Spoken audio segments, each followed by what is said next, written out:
Going,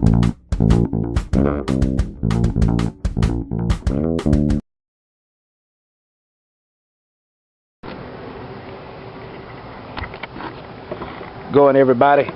Thought I'd do a little video for you. Wanted to show you what's for dinner. Don't know why he's down here. Don't know if he got lost or got sick, couldn't fly, what the deal is.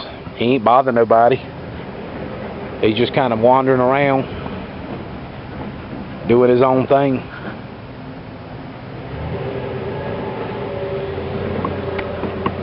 He's been out here pretty much all day, as far as I can tell.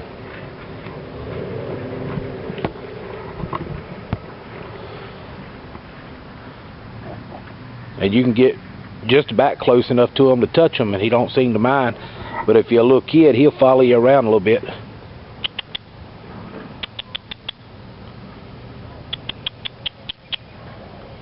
But I think he got tired and couldn't fly no more, or got sick or something, because he's the only one. I ain't heard no other geese flying over anytime.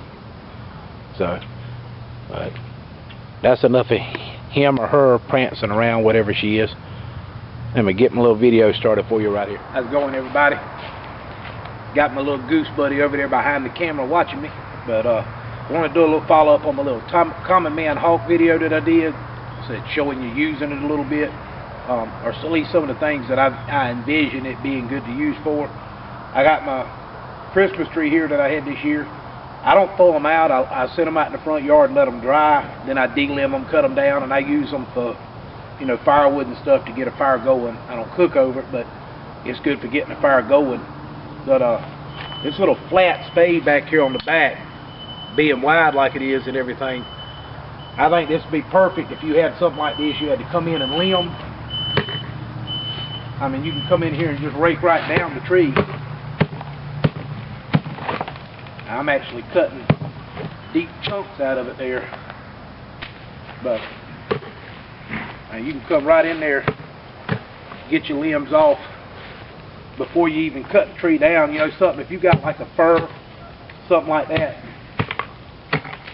And this is still the factory edge on this piece. You can see this one, I've ground it down a little bit with the file, but this one's still the nasty factory edge. I might have to get the grinder on it just to make it a little bit better.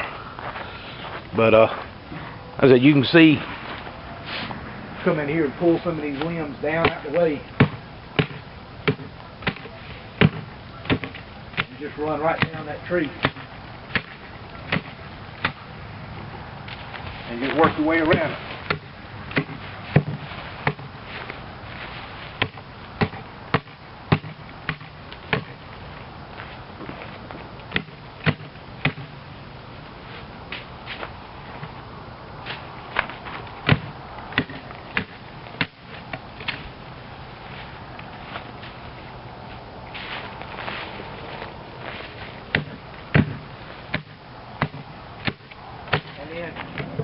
This ain't the biggest piece of tree in the world. It's just a little bit smaller than my wrist maybe. But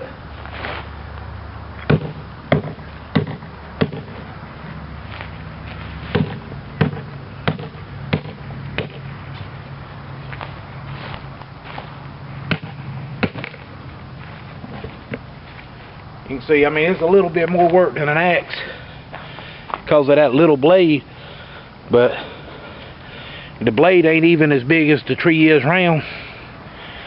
And like I said, I ain't got it scary sharp and beveled yet. I just put me a little edge on it, but that wasn't too awful bad. Like I said, hopefully you'd have other tools in your kit, but for a common man, that ain't such a bad little combo there.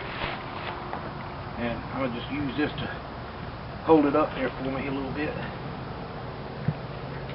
So with that other side choked up on it,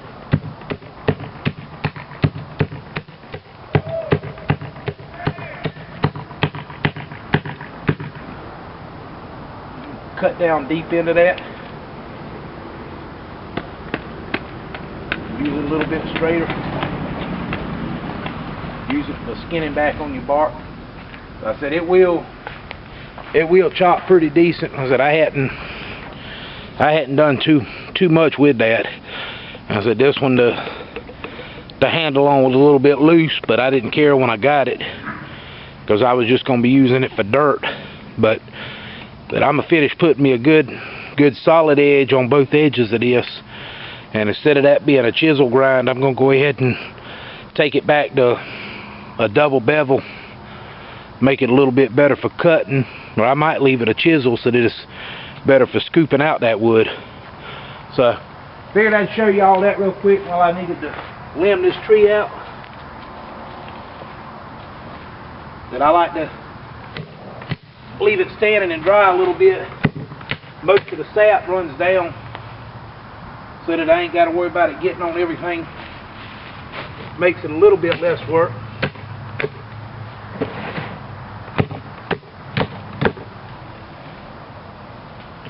And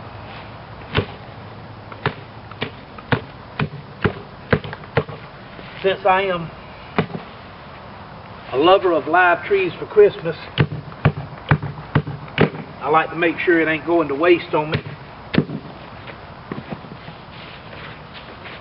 I like to make sure I'm getting some use out of it.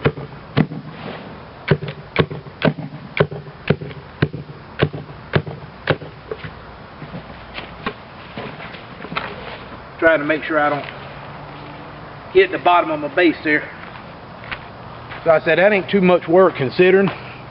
Of course, an axe, you know, like a Weddlings or something like that, that would probably do the job 100 times better. Well, not probably, I know it would. But if you're poor like me and times is getting kind of tough for you, I think that'd serve you pretty doggone good in the woods.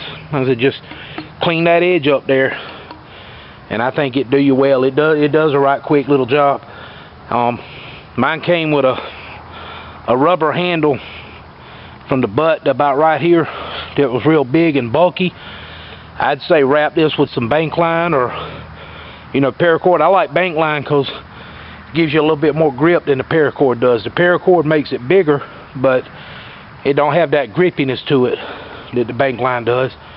And maybe make sure you get one that's got a good fitting handle head on it, not like that one, which that ain't too hard to fix. Just drive a wedge down in here or a piece of round pipe shaved down, drive it down in there and split it a little bit, and it'll tighten it up.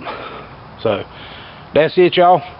It ain't no tomahawk for throwing, but times is tough for everybody, and I know we can't all afford to go out and get Weddlings and stuff like that. The Husqvarna axes is pretty cheap. I'm getting an idea of buying one of those and doing a test on it to see how they hold up.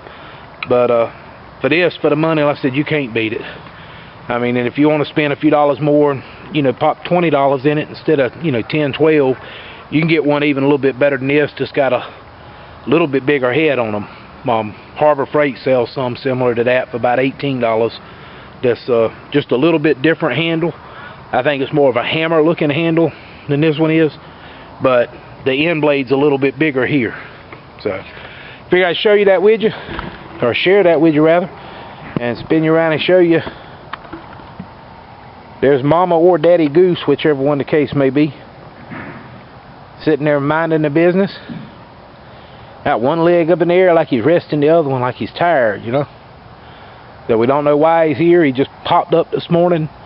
I heard him calling probably about 6:30 this morning. I heard him start calling, and he has wandered all over my trailer and the trailer yonder right there between me and Miss Jean's trailer there. He's wandered back and forth all day long, but he ain't bothering nobody. If the kids come out, he'll play with them and they'll take turns chasing each other, but he ain't made no acts to hurt nobody, and he don't act like he's hurt. He's just wandering. So that's it, y'all. Cable Guy Ken gonna be signing out here. I get with y'all again in another one coming up real soon. Do another little follow-up on the Pathfinder spear and put it to use for you. All right, peace out.